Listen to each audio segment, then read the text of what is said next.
au nom des Rendez-vous de l'Histoire, d'être venus aussi nombreux à accueillir Monsieur Petit-Fils, qui nous fait souvent l'honneur de sa présence. Je crois que la dernière fois, c'était dans cette même salle à propos de la Bastille.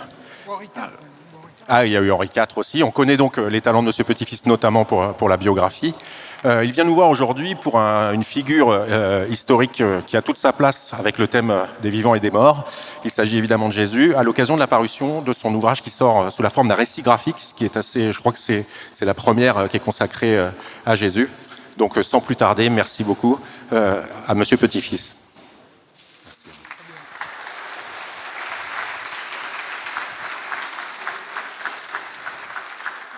Merci, bonsoir à tous. Est-ce que vous m'entendez tous dans le fond? Bon, très bien. Alors voilà, en 2012, j'avais publié aux éditions Fayard un gros livre sur Jésus, le Jésus de l'histoire, et qui a eu un grand succès. Et puis, tout récemment, les éditions Fayard, avec mon ami Vincent Ravalec, m'ont proposé de publier un résumé de ce livre sous forme illustrée, sous forme de récit graphique, c'est-à-dire en utilisant l'intelligence artificielle et s'inspirant de tableaux de maîtres de la Renaissance jusqu'à la fin du XIXe siècle. Voilà, donc c'est cet exercice-là auquel je me suis plié et j'espère qu'il vous donnera satisfaction si vous avez l'occasion de vous procurer le livre. Mais aujourd'hui, donc, je vais vous parler du sujet, évidemment, de ce livre, qui est Jésus et le rapport de Jésus avec l'histoire. Que sait-on de Jésus? Que peut dire l'historien de Jésus de Nazareth, qui est en même temps, évidemment, notamment pour les chrétiens, qu'ils soient catholiques, protestants, anglicans ou orthodoxes, est le personnage central de la Bible et bien entendu du Nouveau Testament. Pour les chrétiens, il est le Christ, c'est-à-dire loin du Seigneur, celui qui est le Verbe de vie et que les prophètes ont annoncé au long de l'histoire de la promesse, à la fois vrai homme et vrai Dieu, vers qui tout converge. Saint Paul dit « En lui, tout a été créé au ciel comme sur la terre, tant les choses visibles que les invisibles. Tout a été créé par lui et pour lui. » Alors, hormis une infime minorité d'auteurs qu'on appelle mythistes, tels Bruno Bauer, Salomon Reinach, Paul-Louis Couchou, aujourd'hui Michel Onfray, qui nie l'existence même de Jésus. Pour eux, ce serait qu'une construction purement artificielle. Eh bien, la grande majorité des chercheurs, historiens, exégètes, archéologues, croyants ou non, reconnaissent parfaitement l'existence au 1er siècle de notre ère d'un étonnant rabbi juif, Yeshua, Jésus, qui est la contraction de Yehoshua, Josué, Dieu sauve, qui est un nom d'ailleurs assez largement répandu à l'époque, donc Yeshua, qui attirait les foules par son charisme et la puissance de son enseignement. Petite parenthèse, Paul-Louis Couchou, donc, qui était un mythiste, disait au philosophe Jean Guiton, au début du XXe siècle, « Je crois à tout ce que le credo dit, tout sauf 3 mots. Sub Pontio Pilato.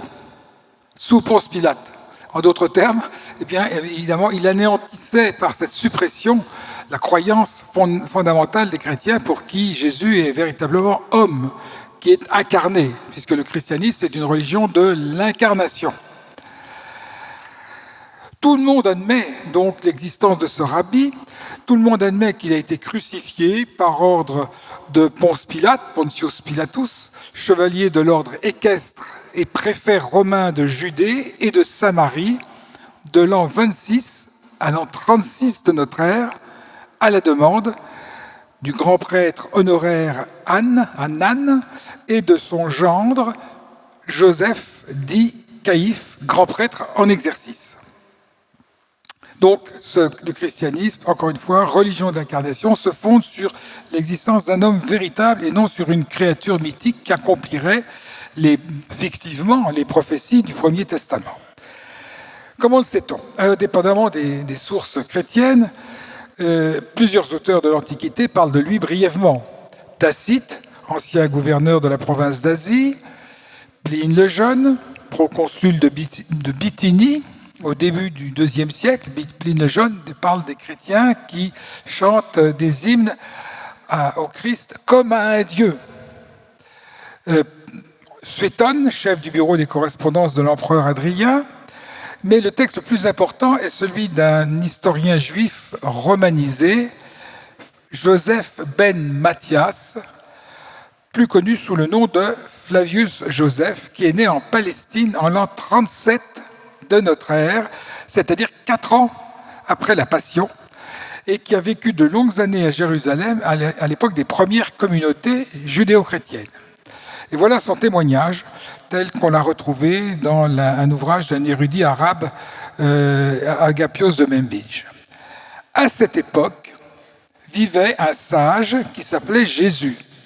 Sa conduite était juste et on le connaissait pour être vertueux. Et un grand nombre de gens parmi les Juifs et les autres nations devinrent ses disciples. Pilate le condamna à être crucifié et à mourir. Mais ceux qui étaient devenus ses disciples continuèrent de l'être.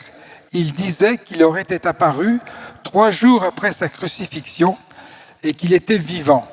Ainsi, il était peut-être le Messie au sujet duquel les prophètes ont raconté des merveilles. Donc, Flavius Joseph, évidemment, ne s'est pas rallié au christianisme, il est resté juif, il est devenu collaborateur des Romains, il a écrit plusieurs ouvrages, c'est un historien très important, il a écrit La guerre des Juifs, et puis il a écrit en 93-94 des Antiquités juives dans lesquelles figure ce texte.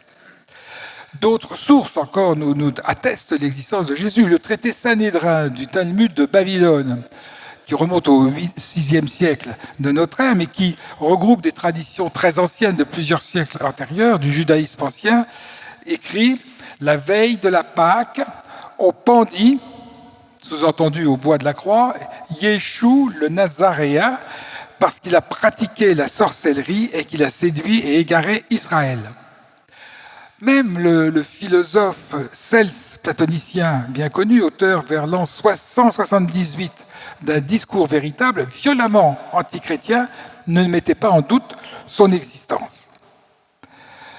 Les évangiles, il faudrait évidemment toute une conférence pour parler des évangiles, et donc des 4 évangiles essentiels pour les sources de la vie de Jésus, 5487 manuscrits.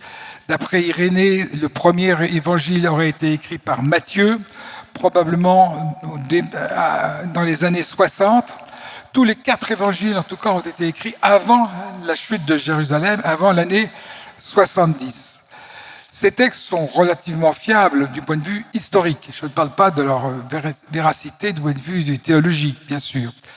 Même s'il y a certaines contradictions entre eux. Il y en a 3 qu'on appelle les synoptiques, Matthieu, Marc et Luc, et un 4e qui est très différent, qu'on appelle l'évangile de Jean, Jean le disciple bien-aimé, qui rapporte, lui, des faits beaucoup plus historiques. Sa construction montre que le ministère public de Jésus s'est étendu sur 3 ans, alors que les synoptiques, Matthieu, Marc et Luc, ont ramassé sur 1 année le ministère public de Jésus d'un point de vue didactique, pédagogique. Il y a le baptême de Jean-Baptiste, il y a la prédication en Galilée, et puis il y a la montée vers Jérusalem. Et Jean montre que les choses sont un peu plus compliquées, que Jésus en réalité a passé 3 ans. On sait aujourd'hui de l'an 30 à l'an 33, sa mort. Il est mort le 3 avril de l'an 33, la veille de la Pâque. Et donc sa prédication s'est étendue sur 3 ans, avec des allers-retours entre la Galilée au nord et la Judée, et Jérusalem, sa capitale, au sud. Un fait est certain, du point de vue historique, c'est qu'il n'est pas né le 25 décembre de l'an 1. Ce n'est qu'au IVe siècle que l'Église a instauré la solennité de la Nativité afin de christianiser le solstice d'hiver. Très exactement, le pape Libère en 354. À en croire les évangiles de Matthieu et de Luc, il vit le jour sous le règne d'Hérode le Grand, roi de Judée. Or, celui-ci, selon toute vraisemblance, mourut dans son palais d'hiver de Jéricho le 1er avril de l'an 4 avant notre ère. C'est par suite d'une erreur de calcul qu'un moine du VIe siècle Denis le Petit, Dionysius Exiguus, date de l'an 1, sa naissance, mais tout cela est artificiel, et il avait dû dire qu'il s'était trompé dans ses calculs, il avait compté une année 0, qui n'existe pas, évidemment. Même si elle n'est pas historiquement prouvée, la naissance de Jésus dans un village qui s'appelle Bethléem, en Judée, rapportée par les mêmes évangiles, est fort possible. Dès lors que l'on comprend que Joseph et Marie appartiennent à un petit clan, les Nazoréens ou Nazaréens, revenus d'exil au second siècle avant notre ère, et qui prétendaient descendre du roi David. Ces gens, très fermés, prétendaient donc descendre du roi David, et ils attendaient la naissance en leur sein d'un Messie royal, comme le prophète Isaïe, au 7e siècle, l'avait prophétisé. Un rejeton sortira de la souche de Jessé, et ils avaient fondé sur un éperon rocheux de Basse-Galilée un village appelé Nazareth, de Netzer, le surgeon, autrement dit le rejeton de Jessé, le père de David. Et un autre village qui s'appelait à l'est du Golan, au nord-est du Golan, Kokaba, qui existe encore d'ailleurs au sud de Damas, on ne sait pas très bien dans quel état, qui s'appelle l'étoile, c'est-à-dire l'étoile messianique, annoncée au livre des ombres. Que Joseph et Marie donc, se soient rendus dans la ville, entre guillemets, parce qu'on appelle ville tous les villages dans les évangiles, Bethléem de Judée, encore appelé Ephrata, à l'occasion d'un recensement, n'a rien d'étonnant. Même si cette opération ne tirait pas son origine d'un introuvable édit impérial visant toute la terre, comme l'a écrit avec emphase l'évangéliste Luc. Plutôt que du recensement de Quirinius qui a intrigué et arrêté les historiens, et qui date en fait de l'an 6 de notre ère, cité par Luc, il s'agirait plutôt d'un dénombrement antérieur commencé en Orient en -8, donc en 8 avant notre ère, toujours par ordre des Romains et qui s'étira sur plusieurs années. Quant au lieu exact de la naissance de Jésus, Saint Justin, palestinien de Naplouse, il écrit ça vers l'an 160, d'une grotte vénérée près de Bethléem, que l'empereur Hadrien avait volontairement profané. Il avait installé un bois avec au-dessus un petit temple en honneur de Tamnouz, l'Adonis des Mésopotamiens. Comme Joseph, donc écrit Saint Justin, n'avait pas où loger dans le village, il s'installa dans une grotte voisine de Bethléem, et c'est pendant qu'il était là que Marie enfanta le Christ et le plaça dans une mangeoire. Tout cela, du point de vue archéologique, correspond parfaitement à l'église de la Nativité et aux travaux qu'on a fait dans les différentes grottes en sous-sol de l'église de la Nativité. Ceux qui ont été en Israël ont vu, et à Nazareth en particulier, et puis à Bethléem, ont vu toutes ces recherches et ont constaté évidemment des visus l'existence de Jésus de Nazareth et né à Bethléem. Alors, une question se pose. Il y a le problème de l'étoile, la fameuse étoile des mages. Est-ce qu'il n'y aurait pas eu un phénomène astronomique qui a été à l'origine de cette fameuse étoile? C'est assez intriguant. Des tablettes cunéiformes découvertes sur le site de l'antique Sippar, SI2PAR, en Mésopotamie, en Irak du Sud, en pays Akkad, pays sémitique, atteste qu'en l'an 7 avant notre ère, donc -7, une conjonction très rare des planètes Jupiter, symbole de la royauté, et Saturne, symbole d'Israël, s'était produite à 3 reprises dans la constellation des Poissons, qui était le symbole des pays d'Amarou, c'est-à-dire le pays des Amoréens, la Syrie et la Judée. Le calcul astronomique est venu confirmer parfaitement cet événement établi dès le XVIIe siècle par l'astronome Kepler à Prague. Or, l'évangile de Saint Matthieu nous dit à propos de l'étoile des mages, il nous parle d'un astre qui apparaît, disparaît, puis réapparaît. Donc ça semble coïncider. Il y a un historien américain qui a calculé, et on a refait les calculs astronomiques.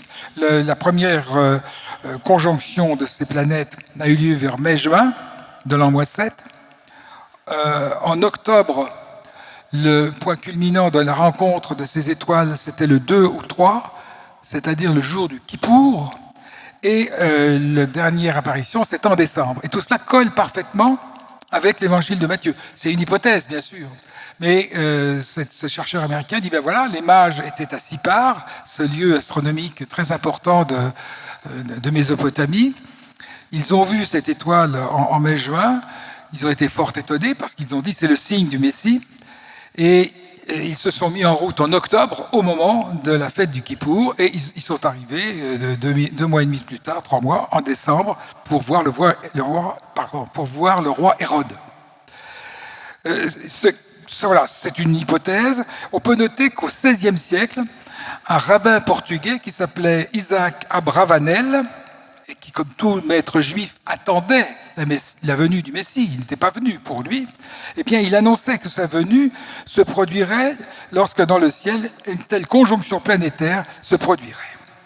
Bref, dans cette hypothèse, donc, Jésus serait né 7 ans avant notre ère, 7 ans avant Jésus-Christ, en quelque sorte. L'histoire du massacre des Saints Innocents, rapportée pareillement par Matthieu, n'est pas étayée par un témoignage extérieur, c'est certain, mais elle n'a absolument rien d'impossible, parce que Hérode le Grand, qui fut un prodigieux bâtisseur de l'Antiquité, dont le génie architectural est à la mesure de sa folie des grandeurs, a transformé les paysages d'Israël, mais aussi un tyran cruel, rêvant de se faire reconnaître par le peuple juif comme le Messie. Par conséquent, la mort d'une dizaine ou d'une douzaine d'enfants de Bethléem et de ses environs a fort bien pu échapper aux observateurs du temps, vu la psychopathie paranoïaque du personnage à la fin de son règne. Il a en effet décapité l'une de ses femmes, Mariamné, son frère Jonathan, sa belle-mère Alexandra, 2 de ses propres fils, Alexandre et Aristobule, et nombre d'officiers de la cour. Passons à Marie, mère de Jésus, Myriam en hébreu, M-Y-R-I-A-M, ou en araméen. Elle appartenait, on pense, probablement au même clan davidique que Joseph, ce clan très, très étroit de Nazareth dont je vous ai parlé. Vous savez, dans les évangiles, on voit Nathanaël, un premier disciple de Jésus qui était de Cana et qui, avant de se rallier à Jésus, disait « De Nazareth peut-il sortir quelque chose de bon ?» Ce n'était pas une rivalité de clochemerle de 2 villages, c'était parce qu'on considérait avec une certaine méfiance ce clan des Nazaréens dont est issu Jésus. Donc on peut penser que les parents d'Anne et de Marie, de Marie, Anne et Joachim, selon le protévangile de Jacques, qui est un apocryphe du IIe siècle, mais qui reproduit des traditions assez anciennes et qui insiste d'ailleurs beaucoup sur la virginité perpétuelle de Marie, eh bien ses parents semblent avoir habité la grande ville toute proche de Nazareth, Séphoris, alors que Nazareth est un village d'1 millier d'habitants, Séphoris est une ville de 12 000 à 13 000 habitants, très importante. Et on peut dire aussi qu'à cette époque, les mariages étaient arrangés entre familles et qu'il était presque impossible de déroger à ces habitudes contraignantes, comme le concluait Hégésippe de Jérusalem au IIe siècle de notre ère, juif converti, qui a recueilli énormément de renseignements sur la famille de Jésus. Il écrit « Marie apparaît être de la même tribu que Joseph, car selon la loi de Moïse, il n'était pas permis de se marier dans d'autres tribus que la sienne. » Donc c'était pas seulement une fille d'Israël, elle descendait de David, et elle était nourrie de l'écriture sainte depuis sa tendre enfance. Elle connaissait la promesse faite à son royal ancêtre par l'intermédiaire du prophète Nathan. « Ta maison et ta royauté dureront à jamais devant moi. » D'où on comprend beaucoup mieux, évidemment, le fiat de Marie à l'annonce de l'ange Gabriel. Le Seigneur, chante-t-elle dans le Magnificat, s'est souvenu de sa miséricorde, selon qu'il l'avait annoncé à nos pères en faveur d'Abraham et de sa postérité à jamais. Donc ce sont des textes bibliques, bien sûr. Alors l'historien, naturellement, ne peut pas se prononcer sur la naissance virginale de Jésus, c'est-à-dire sa conception par la puissance de l'Esprit Saint. Affirmation de foi que l'on retrouve dans le Nouveau Testament, le symbole des apôtres, le credo de Nicée-Constantinople, qui est admise même par les réformateurs Luther et Calvin. Le fait est que cette donnée était plutôt gênante que valorisante. Elle a embarrassé les premiers disciples, car elle pouvait laisser croire à une naissance illégitime. Durant sa vie, d'ailleurs, Jésus rencontrera des adversaires qui ne se priveront pas de l'accuser d'être né de la fornication. Et s'ils ont maintenu cette donnée au risque d'entraver la bonne nouvelle, c'est qu'ils l'ont sans doute considérée comme particulièrement sûre et importante. Elle apparaît clairement dans l'Évangile selon saint Luc. Il apparaît très clairement que Marie était à l'origine de ces révélations. Marie, dit Luc, cependant, retenait tous ces événements et les méditait dans son cœur. Il le note à 2 reprises dans son évangile, qu'on appelle l'évangile de l'enfance. Et il est très probable d'ailleurs qu'un texte, les chercheurs sont arrivés à cette conclusion, qu'il y a un texte probablement hébreu ou araméen qui a servi de modèle à Saint-Luc pour écrire les évangiles de l'enfance qui lui a été fourni lorsqu'il a fait son enquête vers l'année 50-51 de notre ère. Marie, vous savez, était restée avec les apôtres au moment de la Pentecôte, et donc elle a pu informer les apôtres de l'enfance de Jésus, ignorée évidemment par les apôtres. Longtemps, on a pensé aussi que dans la tradition juive, la virginité d'une femme était perçue de façon négative. La Bible dit « croissez et multipliez », la Genèse 1, 28. Bien sûr, dans le livre des Nombres, il y avait des vœux de virginité qui étaient prévus dans certains cas, mais tout cela était très ancien et obsolète, jusqu'au jour où, à Jérusalem, en 1967, un archéologue israélien, Yigael Yadin, a trouvé un texte juridique provenant des manuscrits de la mer Morte, qu'on appelle le rouleau du Temple, qui date du 1er siècle avant notre ère, dans lesquels il est question de vierges consacrées, de vœux de virginité perpétuelle, même à l'intérieur d'un mariage, ce qui est très étonnant. Voilà ce que dit le texte. Si une femme mariée prononce un tel vœu sans que son mari le sache, celui-ci peut le déclarer nul. Si toutefois il est d'accord avec une telle mesure, les deux sont dans l'obligation de le garder.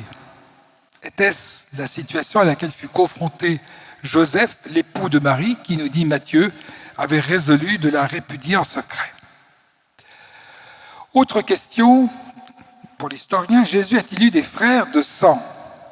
Alors c'est aujourd'hui une grande mode chez les exégètes protestants et même chez certains de leurs confrères catholiques de l'affirmer, même des prêtres.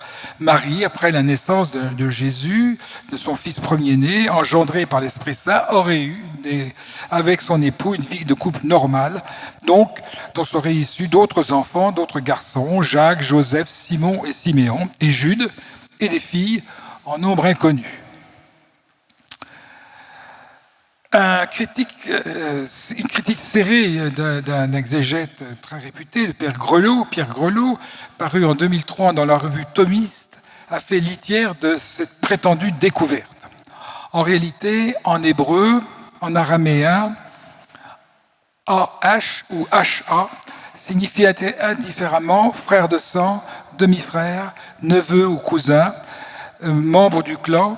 Et à Jérusalem, comme dans les villages africains d'aujourd'hui, tous les enfants se disaient frères et sœurs. Et on sait aujourd'hui aussi que, au moins pour 2 d'entre eux, Jacques le Petit et Joseph, ils étaient des cousins germains de Jésus, fils d'une certaine Marie de Clopas, femme de Clopas, qui, à en croire Égésippe, dont je vous ai parlé tout à l'heure, avait épousé le frère de Joseph, père adoptif de Jésus. Pour les 2 autres, Siméon et Jude, il s'agirait de cousins plus éloignés et beaucoup plus jeunes. Siméon meurt au début du 2e siècle de notre ère, en 103 à peu près, 103-104. En tout cas, à aucun moment dans les évangiles, Marie n'est présentée comme une femme ayant eu plusieurs enfants. Et puis, dernier argument, notons enfin que sur la croix, Jésus a confié sa mère à Jean l'évangéliste, le disciple bien-aimé, qui était resté près de la croix, au pied de la croix, et celui-ci l'a pris donc dans sa riche maison de Jérusalem jusqu'à sa mort. Et cela, eh bien, ça aurait été inimaginable dans le contexte culturel du judaïsme de ce temps si elle avait eu d'autres enfants. Femme, dit Jésus, voici ton fils, et aux disciples bien-aimés, il dit, voici ta mère. On sait peu de choses sur l'enfance de Jésus. Sinon qu'il vécut avec ses parents à Nazareth, un village donc d'un millier d'habitants, avec des habitations troglodytes. Je dis un millier d'habitants, c'est tout à fait récent. Dans mon précédent livre, j'avais parlé de 300-400 habitants, mais depuis, et c'est les progrès extraordinaires de l'archéologie en Israël, il ne se passe pas une année où on ne fasse pas de découverte. Ken Dark, un remarquable archéologue britannique, a fouillé Nazareth et s'est aperçu que la ville était beaucoup plus étendue qu'on ne pensait, et donc il y avait bien un millier d'habitants. C'était une ville comme un village, gros village, éloigné des axes de circulation. Luc dit, Jésus croissait en sagesse, en taille et en grâce devant Dieu et devant les hommes. Joseph, son père adoptif, était un maître artisan. Alors on le présente souvent comme un charpentier. Ce n'est pas vraiment un charpentier, c'est plutôt un tecton en grec, c'est-à-dire un technicien du bois qui aussi pouvait intervenir dans des constructions de maisons, et ça le situe dans une catégorie sociale moyenne, disons l'aristocratie de l'artisanat. Ce n'est pas du tout un prolétaire, comme souvent on l'a présenté. Et il est possible qu'il ait été considéré, Joseph, et son fils Jésus, donc comme l'héritier du clan davidique, duquel devait naître le Messie. Les évangiles, bien sûr, vous le savez, ne sont pas des biographies modernes. Ils se concentrent sur l'annonce de la bonne nouvelle, mais c'est de ce fait qu'une part de mystère subsiste sur la vie de Jésus avant les débuts de son ministère. Un seul épisode nous est rapporté par Luc sur cette enfance. Luc, comme je vous le dis, a mené une enquête dans les années 50 dans l'entourage de la Vierge, qui était disparue à cette époque. C'est l'incident qui a frappé ses parents à 12 ans. Jésus, qui avait faussé compagnie à ses parents, qui était venu en pèlerinage à Jérusalem pour la Pâque, et qui était resté pendant qu'eux avaient pris la caravane de retour pour la basse Galilée. Revenu à Jérusalem, évidemment, au comble de l'inquiétude, il l'avait retrouvé 3 jours plus tard, discutant au milieu des docteurs de la loi, qui eux-mêmes, nous dit Luc, étaient stupéfaits de son intelligence et de ses réponses. Marie lui en avait fait le reproche, « Mon enfant, pourquoi nous as-tu fait cela ? Vois, ton père et moi, nous te cherchons angoissés. » Et il leur avait répondu, « Pourquoi donc me cherchiez-vous ? Ne saviez-vous pas que je dois être dans la maison de mon père ?» Donc Jésus était, d'après les évangiles, conscient dès ce moment de sa relation unique avec son Père, Dieu, et il entendait souligner sa singularité et sa distance avec ses parents terrestres qui, sur le moment, ne comprirent pas ce comportement. Marie, en dépit même de l'Annonciation, elle avait eu dans l'Annonciation peut-être, on lui avait annoncé qu'elle serait la mère du Messie, mais ce n'était pas nécessairement le Fils de Dieu qu'elle devait engendrer. Pour lui, qu'il était évidemment particulièrement important de relater ce trait afin de bien montrer que le fils de Marie était depuis toujours l'envoyé de Dieu, qui n'avait pas été adopté par le Père au moment de son baptême par Jean le Baptiste, ce qui correspond à une hérésie religieuse, ce qu'on appelle l'adoptionnisme, qui après ce nom à partir du 2e, et qui avait commencé déjà à se répandre à cette époque. Tout le temps que Jésus a vécu à Nazareth, il a exercé le métier adoptif de son père. On voit d'ailleurs dans les textes évangéliques des comparaisons avec des constructeurs, un architecte qui doit construire une maison, qui va la construire sur une terre ferme, pour éviter que la maison s'écroule. Il y a des considérations architecturales et puis liées aussi au travail du bois. Et puis à la vie des champs, il y a un certain nombre de choses qui nous permettent de bien comprendre la vie de Jésus en son temps. Justin, au IIe siècle de notre ère, le décrit comme fascinant des joues d'attelage et de charrues. Mais il avait été probablement employé dans la grande ville de la région, Séphoris, dont je vous ai parlé, qui est à 1 heure de marche de Nazareth, et qui a été rasée par les Romains en l'an 6 de notre ère, qui a été en cours de reconstruction dans un style gréco-romain par ordre des rois, ceux qui ont été en Israël et qui ont eu la chance de voir cette ville Séphoris avec ses mosaïques extraordinaires. Eh bien, on ça dans les yeux, bien sûr. Donc, reconstruction de cette ville qui avait été détruite par les Romains en l'an 6 à la suite de la répression terrible du soulèvement de Judas de Gamla, Judas le Galiléen. Et les Romains n'avaient pas lésiné puisqu'ils avaient massacré les troupes. Et le long des chemins, on avait compté quelques 2000 croix des Juifs des Juifs révoltés qui avaient été crucifiés à cette époque. Et peut-être que Jésus, qui était à Nazareth et qui avait une douzaine d'années à ce moment-là, a vu les fumées s'élever de Séphoris, ville entièrement brûlée alors. La vie publique de Jésus, en tout cas, s'ouvre avec son baptême par Jean, qui était à la fois un nazir, c'est-à-dire un juif consacré à Dieu dès le sein de sa mère, et un prophète charismatique. Il se vêtissait, vous le savez, d'une tunique de poils de chameau, se nourrissait de sauterelles et de miel sauvage, et il annonçait devant des foules inquiètes que la colère de Dieu allait s'abattre sur le peuple impie. Il prêchait le repentir et une vie de sainteté, plongeant ses adeptes dans les eaux du Jourdain, leur conférant un baptême de conversion, un baptême d'attente. Il s'agit d'attendre la venue de quelqu'un de plus grand que lui, qui les baptisera dans l'Esprit Saint.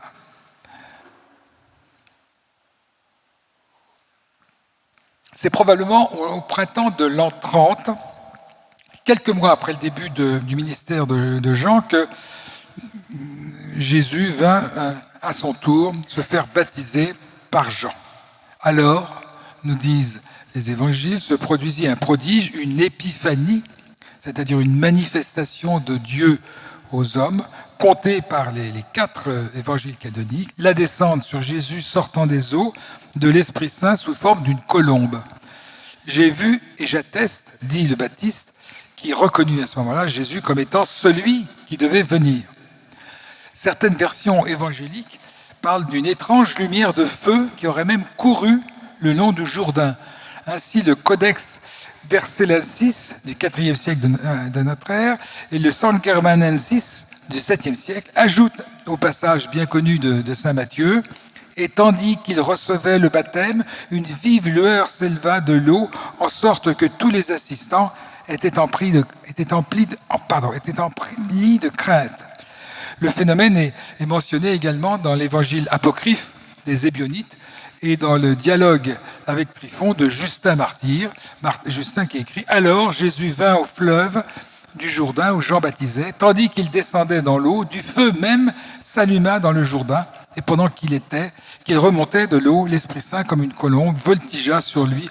Ce sont les apôtres de ce Christ lui-même qui l'ont écrit. » Donc l'historien ne peut que consigner, évidemment, ces écrits, il ne peut pas prendre parti. Peut-on décrire physiquement Jésus à ce moment-là ?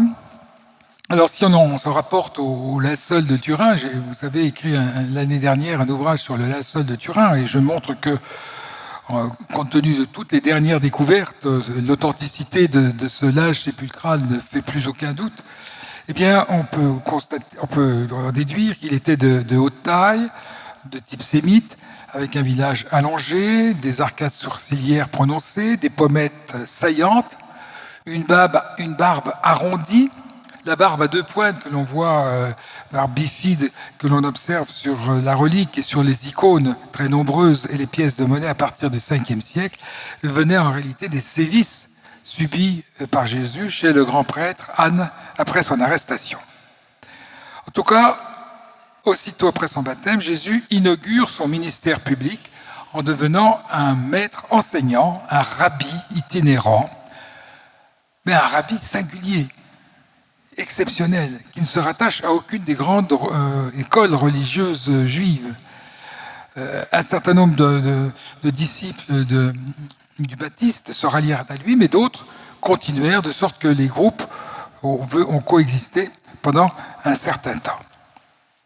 Jésus est jusqu'à l'arrestation, bien sûr, et la décapitation de Jean le Baptiste dans la forteresse de Macéronte, en Pérée, vers la fin de l'été 31, par ordre du tétrarque Hérode Antipas, qui était le fils d'Hérode le Grand et qui avait hérité d'une partie de son royaume, la tétrarchie de Galilée.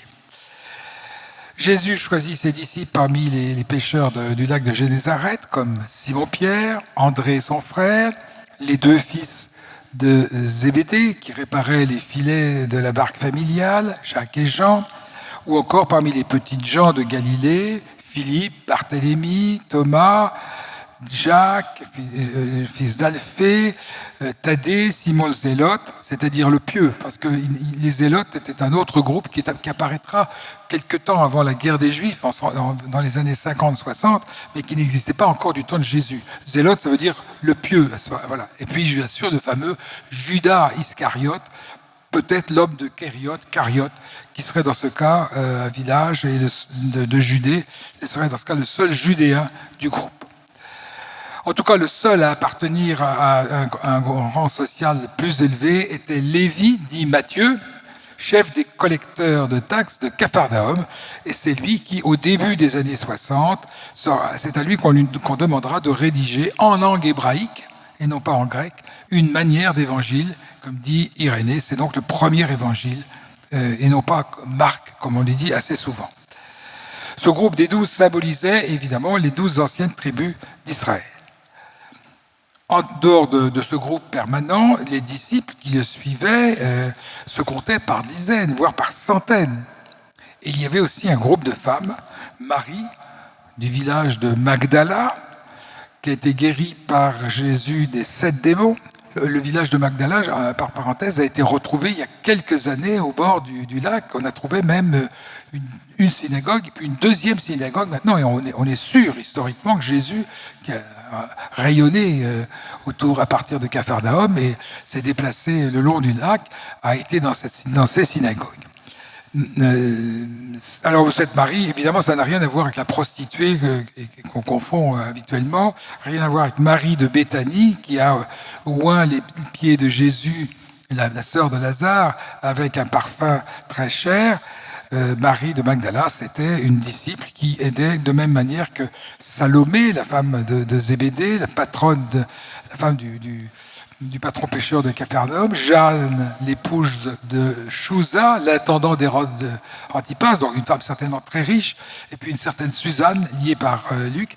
Toutes ces femmes s'occupaient de la subsistance, de l'intendance, assistaient financièrement le groupe. Aucune n'était accompagnée, à noter, en tout cas d'après les textes, de leur mari, ce qui était certainement choqué à l'époque, mais montrant que le comportement de Jésus à leur égard était d'une totale liberté par rapport aux mœurs patriarcales et aux préjugés du temps. Le plus souvent, Jésus était hébergé à Capharnaüm, chez 2 de ses principaux apôtres, Simon-Pierre et son frère André, et les fondations de la maison ont été parfaitement retrouvées en 1968 par l'équipe archéologique du père Virgilio Corbo. Il n'y a pas de doute aujourd'hui là-dessus.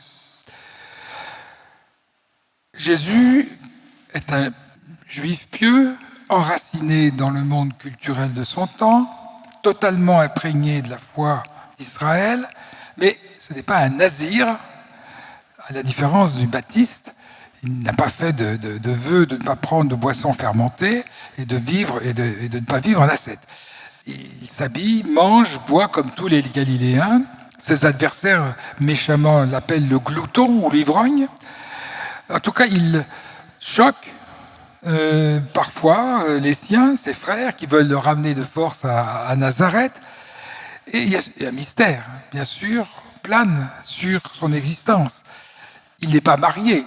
Alors, il a probablement 37 ans à ce moment-là, ce qui peut surprendre en Israël. Et il vit chastement dans une intense vie de prière, jeûnant au désert pour éloigner de lui le tentateur, l'accusateur, en araméen Satana. Et il parlait probablement de sa propre situation lorsqu'il évoquait un jour les eunuques qui sont devenus eunuques, non à cause de l'action des hommes, mais à cause du royaume des cieux. Tous, ajoutait-il, ne comprennent pas ce langage, mais ceux à qui cela est donné. Matthieu 19, chapitre 19. Tout de suite, en tout cas, il se révèle un orateur exceptionnel. Il adapte ses propos à son auditoire, il fascine les foules. À Jérusalem, devant les prêtres, les scribes et les docteurs de la loi, il manie avec précision les références aux textes sacrés. Au contraire, devant un auditoire rural, en Galilée ou en Pérée, il a recours à un langage simple, imagé, plein de saveurs sémitiques, vous voyez dans les évangiles, qui puisent ces exemples dans les scènes de la vie quotidienne. Les auteurs, fort nombreux, se mettent en cercle autour de lui, l'écoutent, boivent ses paroles. Il n'a pas de langage abstrait, il évoque les semailles, les moissons, les vendanges, les sarments de vigne qu'il faut greffer sur le cep, le pasteur qui garde ses brebis ou qui part à la recherche de celle qui s'est perdue, les rapports du maître et des serviteurs, du père et du fils. Il cite les proverbes populaires, fait allusion à des fables d'Ésope, comme connu dans le monde romain, on les a parfaitement discernés. Il parle surtout en paraboles, c'est-à-dire un discours de sagesse présenté sous forme de petits récits allégoriques. Partout, il annonce la bonne nouvelle, le salut offert aux pécheurs repentis, la vie éternelle auprès de Dieu, leur Créateur. Mais il va plus loin que les rabbis pharisiens, y compris Hillel le Grand, le maître qui avait vécu du temps d'Hérode le Grand, ils prônent jusqu'à l'amour des ennemis. Ça, aucun juif ne l'avait annoncé avant. Et puis, celui que souvent on a tendance à considérer comme le doux Jésus. Jésus est un prophète intransigeant. Il invective. Il lance de rudes anathèmes contre les villes. Malheur à toi, Chorazin. Malheur à toi, Bethsaïde. Et toi, Capharnaüm, tu descendras jusqu'aux enfers. Il chasse les marchands du temple. Ne faites pas de la maison de mon père une maison de trafic. L'essentiel est de ne pas pécher, de préférer Dieu, le Père, à tout, y compris à ses parents, à sa femme, à ses enfants. Mais en même temps, il prend part à la douleur de chacun. Il pleure devant le tombeau de son ami Lazare. Il est compatissant devant la syrophénicienne, qui est une païenne qui implore pour qu'il guérisse sa fille possédée. Donc il est rempli d'une miséricorde, mais il durcit les règles de l'Ancien Testament. Sa miséricorde, eh bien, elle s'exprime par les phrases qu'on retrouve dans Saint Matthieu, notamment. « Venez à moi, vous tous qui peinez et ployez sous le joug, et devenez mes disciples, car je suis doux et humble de cœur. » Il relève la femme adultère qu'il refuse de laisser lapider. « Va, et désormais ne pêche plus. » Donc il y a une tension, d'un côté une grande exigence morale, et puis de l'autre, une grande miséricorde. C'est vraiment là, ce en quoi réside le christianisme, c'est dans cette tension qu'il est important de préserver. On ne peut pas uniquement tenir un bout de la corde et non pas l'autre. Et puis, il parle avec une autorité inégalée. Et lui, il dit, par exemple, « Moïse vous a dit de faire ceci. Moi, je vous dis de faire cela. » Mais qui, moi ? Le petit artisan de Nazareth? Évidemment, il apparaît comme un juif qui n'est pas un juif ordinaire. Je vous le dis, il y a ici plus grand que le temple, dans ce style aux pharisiens interloqués. Alors, son message, qui s'exprime dans les béatitudes en particulier, exalte les pauvres en esprit, c'est-à-dire ceux qui se dépouillent volontairement des richesses de ce monde pour faire place à Dieu dans leur cœur, s'accompagne d'une exigence de vérité. Il faut intérioriser le décalogue. C'est très difficile à faire, évidemment. Il faut viser l'intention du cœur. Il faut avoir une prière dégagée des rites formalistes, des ablutions de purification, des sacrifices humains. Et il n'hésite pas à durcir la morale sur l'interdiction des serments ou celle faite à l'homme de répudier sa femme. L'inverse n'existe pas en milieu juif.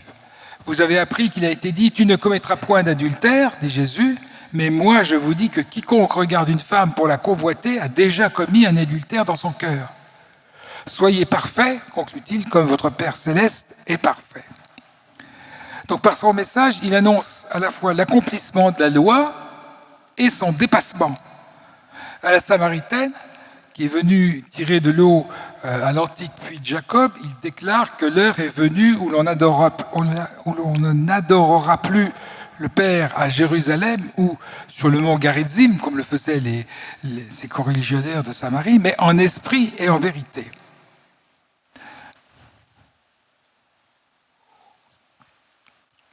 Tout tourne en réalité autour du mystère de sa personne.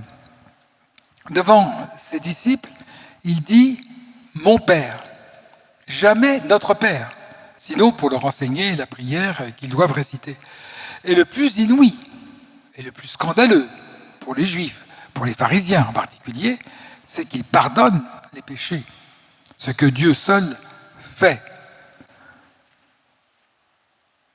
Et alors que la prière juive est emplie d'une respectueuse déférence à l'égard du Créateur, qu'on ose appeler, Jésus n'hésite pas à appeler son Père Abba, c'est-à-dire Papa chéri. Le message de Jésus, le royaume de Dieu, l'amour infini du Père, la miséricorde, est donc intimement lié au messager. Il se présente lui-même comme le royaume qu'il annonce. Je suis la résurrection et la vie. Celui qui croit en moi vivra quand même il sera mort. S'affranchissant de la loi juive, il s'affirmait comme l'unique médiateur entre le Père et les hommes. Je suis la lumière du monde. Mon Père et moi sommes un. Personne ne peut aller vers le Père sans passer par moi. Qui m'a vu a vu le Père. Donc Jésus, ça ne fait aucun doute, c'est considéré comme le Fils de Dieu au sens fort du terme, entretenant une relation personnelle, unique, fusionnelle avec le Père. Libre à chacun de le croire ou non. Mais voilà ce qu'on peut dire, ce que l'historien peut dire à partir des textes. À l'appui de son identité, Jésus accomplit des signes, des miracles. Et là aussi, bien sûr, l'historien ne peut se prononcer en tant que tel sur les exorcismes, sur les guérisons, les miracles, et a fortiori le mystère suprême, celui de la résurrection, corps et âme, de Jésus.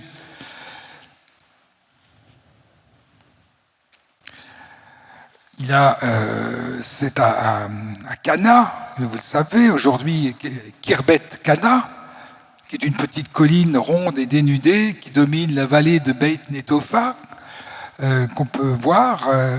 C'est assez rare pour les pèlerins, mais c'est très intéressant comme voyage. Eh bien, c'est là qu'il a donc transformé l'eau en vin. Ensuite, on sait qu'il a marché sur les eaux du lac de Tibériade, qu'il a multiplié les pains et les poissons devant une foule affamée venue l'entendre, qu'il a guéri l'aveugle-né, qu'il a ramené à la vie son ami Lazare.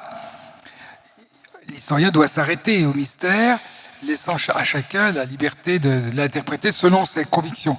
Mais il doit tenir compte des faits. À cause de l'exceptionnelle aura de Jésus, ces miracles ont joué un rôle capital, c'est certain, dans la mobilisation et l'enthousiasme des foules. Lui-même les considérait comme des signes qui viennent authentifier le contexte, venant identifier dans son enseignement, tout en creusant le mystère de sa personne. Dans quelques mots du contexte politico-religieux et puis de la passion, avant de vous passer la parole pour des questions si vous en avez. Depuis la conquête de Jérusalem par Pompée en l'an 63 avant notre ère, les Romains occupent le pays et à partir de l'an 6 de notre ère, je vous l'ai dit, les provinces de Judée, de Samarie et d'Idumée ont été placées sous l'administration d'un préfet, un préfet romain. Et ce préfet, c'est Ponce Pilate. Les groupes religieux sont, avant la destruction du temple de Jérusalem, se répartissent le judaïsme se répartit en 3 groupes. D'un côté, les Sadducéens, qui sont des conservateurs, des notables, proches des grands prêtres, les pharisiens, qui s'appuient sur la Torah orale et qui veulent faire d'Israël un peuple sacerdotal en multipliant les prescriptions relatives aux impuretés. Et puis les Esséniens, qui sont un petit groupe à part, qui s'est replié sur eux-mêmes, qui se retirent dans la solitude de Qumran, près de la mer Morte, et puis dans un quartier des villes, notamment à Jérusalem. Et eux, ils se considèrent comme les fils de lumière, alors que tous les autres sont les fils des ténèbres. C'est un groupe très intégriste qui est vraiment opposé au discours universaliste de Jésus. Les Zélotes, comme je vous l'ai dit, le 4e groupe, n'apparaîtra que plus tard, vers l'an 66, au moment de la grande révolte juive. Jésus parcourt toute la Galilée, il se rend même de temps en temps à Tyr et Sidon, dans l'actuel Liban. En Galilée, il fait donc il suscite l'enthousiasme, notamment après la multiplication des pains. La foule veut le faire roi. Et là, Jésus échappe à ses partisans et se réfugie dans la montagne. C'est ce qu'on appelle la crise galiléenne. Un certain nombre de ses partisans sont déçus. Pourquoi ? Parce qu'ils attendent un Messie. Et un Messie, à cette époque, c'est le Messie révolutionnaire qui va chasser les Romains. Or, Jésus ne veut pas être un chef politique ni un chef de guerre. Son gros problème, il a un problème avec la messianité. Il est fils de David, descendant de David, donc Messie. Mais il ne veut pas être Messie. C'est pour ça qu'il ne parle pas tellement du Messie, sauf à la Samaritaine, parce qu'elle appartient à un autre groupe et que le Taïeb, attendu, n'était pas tout à fait le Messie des Juifs. Mais il va utiliser une autre figure plus ambivalente, plus énigmatique, celle du Fils de l'homme, qui apparaît dans le chapitre 7 du livre de Daniel. Daniel, qui est un prophète qui est écrit au IIe siècle avant notre ère. Et ce Fils de l'homme, eh bien, en réalité, c'est un personnage beaucoup plus important qu'un simple messie temporel. C'est une créature, d'après Daniel, mi-humaine, mi-céleste, qui doit revenir à la fin des temps. Et Jésus, de temps en temps, s'assimile au Fils de l'homme, et de temps en temps, il parle du Fils de l'homme comme quelqu'un d'extérieur à lui. C'est assez singulier. Alors, là, quelques mots de la passion de Jésus, et puis après, je vous cède la parole, s'il reste encore du temps. À la fin de mars de l'an 33, après la résurrection de Lazare, qui a porté au zénith la popularisation de Jésus, il y a un complot qui se noue entre les Sadducéens et les pharisiens. Il s'agit de se débarrasser de Jésus. Ils sont aidés par la trahison de Judas. Jésus est arrêté par la garde du temple et les domestiques du grand prêtre honoraire Hanan, et il va être interrogé par le grand prêtre Hanan dans sa maison particulière. On a probablement retrouvé cette maison dans le quartier de David, mais on n'est pas tout à fait sûr de leur identification. En tout cas, il n'y a pas eu véritablement de séance de plénière du Sanhédrin. D'ailleurs, le Sanhédrin ne pouvait être convoqué que par l'accord de Pilate, et on ne pouvait pas le convoquer en pleine nuit la veille de la Pâque. Donc il y a eu simplement cette séance informelle que les évangélistes Marc, Matthieu et Luc ont appelé une séance du Sanhédrin. Tout est beaucoup plus clair quand on lit l'évangile de Jean. Je vous ai dit, c'est le plus historique. Et il parle de cette réunion du Sanhédrin. Il était même question d'une réunion antérieure. Il est très au courant de tout ce qui se fait dans les milieux du temple. Il a été prêtre, nous dit Polycrate d'Éphèse, et il a porté le pétalon, c'est-à-dire la lame des grands prêtres. Probablement était-il membre des grandes familles sacerdotales juives de cette époque. Donc, le préfet romain, qui est donc Ponce Pilate, c'est un homme dur, autoritaire, qui a été déstabilisé l'année précédente par une plainte déposée par les 4 fils d'Hérode le Grand, dont Hérode Antipas, à propos de boucliers d'or qu'il avait introduits dans la ville avec des inscriptions à la gloire de l'empereur Tibère. Donc ça avait créé un scandale, un acte de sacrilège, et Pilate avait été durement réprimandé par Tibère. Alors, Ponce Pilate méprise ses administrés juifs, particulièrement les grands prêtres. Ce sont des collaborateurs pour eux. Il a besoin d'eux parce qu'il n'a pas suffisamment de troupes. Il a 600 hommes à Césarée-Maritime et il en a 600 à l'Antonia qui domine à Jérusalem, le temple de Jérusalem. Mais c'est tout, c'est insuffisant. Il a besoin de l'appui des prêtres, l'appui du grand prêtre, lesquels règnent sur 6 ou 7 000 prêtres, 7 000 lévites qui sont des adjoints des prêtres et toute l'économie de Jérusalem qui tourne autour des sacrifices et ils s'appuient. Et les grands prêtres ont besoin des Romains. Donc il y a un système collaborationniste. Mais comme dans tout système collaborationniste, le patron ne veut pas se laisser manipuler. Et c'est ce qui va se passer parce que les Juifs, les grands prêtres juifs veulent évidemment la mort de Jésus, mais pour des raisons différentes. Les Sadducéens parce qu'il a renversé les tables des changeurs et des marchands en l'an 30 de notre ère. Ils étaient installés sur le parvis du temple tout récemment. Avant, ils étaient sur le mont des Oliviers. Et puis les pharisiens, tout simplement parce que Jésus se fait Dieu, c'est ce qu'ils diront, et donc se prend pour Dieu, ça c'est évidemment inadmissible, il pardonne les péchés, impossible à admettre. Donc toute la tension de la passion, c'est tout le ressort de la passion, c'est Pilate qui ne veut pas se laisser instrumentaliser, qui a très bien compris que Jésus n'est pas le Messie révolutionnaire qu'on lui présente, le Nazaréen, fils de David, descendant de David, qui voudrait aspirer à la royauté temporelle. Jésus lui dit, mon royaume n'est pas de ce monde. Et Pilate l'a très bien compris. En revanche, les grands prêtres, eux, insistent beaucoup sur ce point. Donc, ne voulant pas se laisser instrumentaliser, il va essayer tous les procédés dilatoires possibles. Barabbas, qu'on va vouloir libérer, la flagellation, en disant, bon, ben voilà, je vais le faire flageller. La flagellation est extrêmement violente. Elle est faite par ordre de Pilate. 120 coups de fouet nous montrent le linceul de Turin, avec les traces au microscope électronique des petites billes métalliques reliant à la manière d'une altère les deux billes qui terminaient les lanières du flagrum. Tout cela, d'ailleurs, utilisé par Pilate pour humilier les Juifs. Voilà votre roi, dit-il en montrant ce pauvre être harassé, défiguré, ruisselant de sang, coiffé d'une couronne d'épines qui rappelait les couronnes radiantes des souverains orientaux. Et c'est quand les grands prêtres juifs lui disent « Tu n'es pas l'ami de César » qu'à ce moment-là, Pilate a compris qu'une nouvelle plainte allait être déposée contre lui et il va céder. Il va donc accepter qu'il soit exécuté par les soldats romains à la romaine, c'est-à-dire la crucifixion. La veille de la Pâque, le 3 avril de l'an 33, Jésus est conduit au supplice.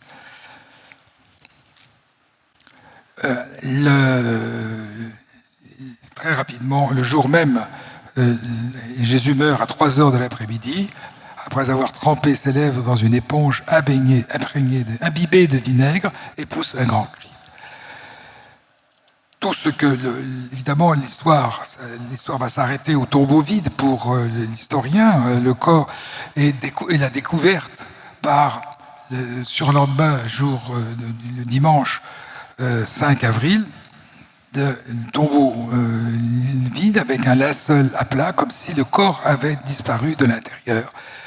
Et le mystère se poursuit avec les apparitions de Jésus ressuscité, telles que les attesteront de multiples témoignages, et notamment les textes de Paul disant qu'il est apparu à Céphas, c'est-à-dire à Pierre, aux 12, puis encore à 500 frères, et encore à tous les apôtres, et il m'est apparu enfin à moi comme le dernier apôtre et l'avorton.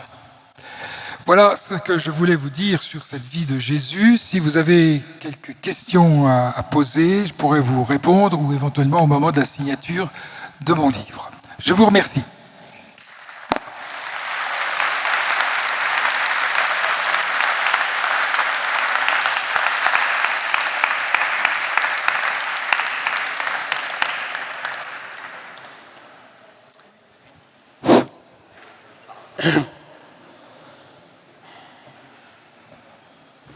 Vous voulez répondre à une question maintenant ou vous le faites à l'occasion?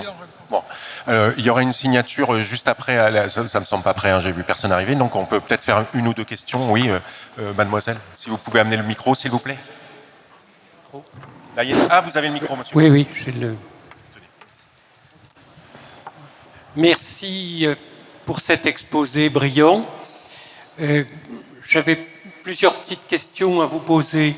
Je ne suis pas du tout historien, J'ai eu l'occasion de visiter Jérusalem, de voir l'esplanade des mosquées, l'emplacement de l'ancien temple de David, de regarder les maquettes, et j'ai eu quand même l'impression que le nombre des échoppes de marchands d'animaux pour les sacrifices était quand même assez important dans le temple de Jérusalem, et que les gravures qu'on nous a présentées dans l'église sur Jésus chassant les marchands du temple nous présentaient soit Jésus tout seul, soit une poignée d'hommes.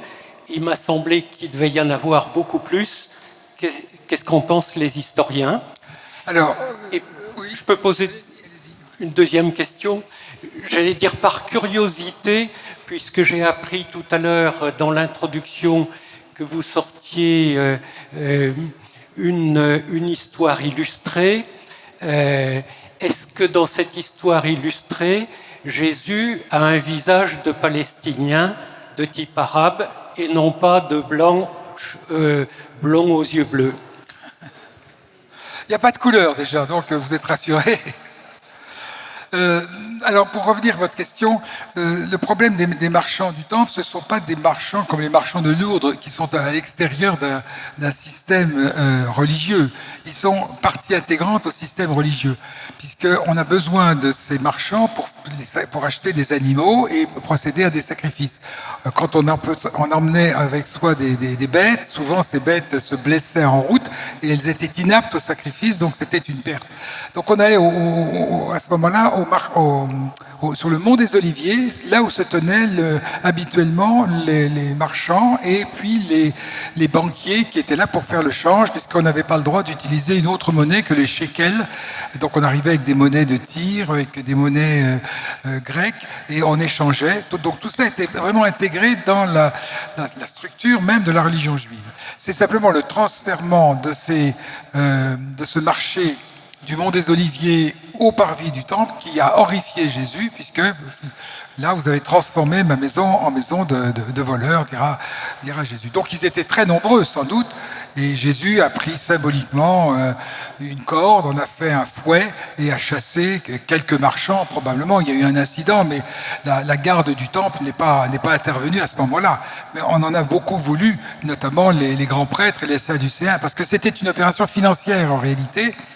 Quand ce marché était installé sur le mont des Oliviers, les profits tombaient dans la caisse du Sanhédrin, donc la caisse globale. Quand le transfert a été fait, eh bien, ça tombait dans la caisse directe des grands prêtres. Donc il y avait des intérêts économiques et financiers qui ont été visés par Jésus. Autre question? J'avais le micro, excusez-moi, monsieur. J'avais cru comprendre que le suaire de Turin... Je suis ici. Ici.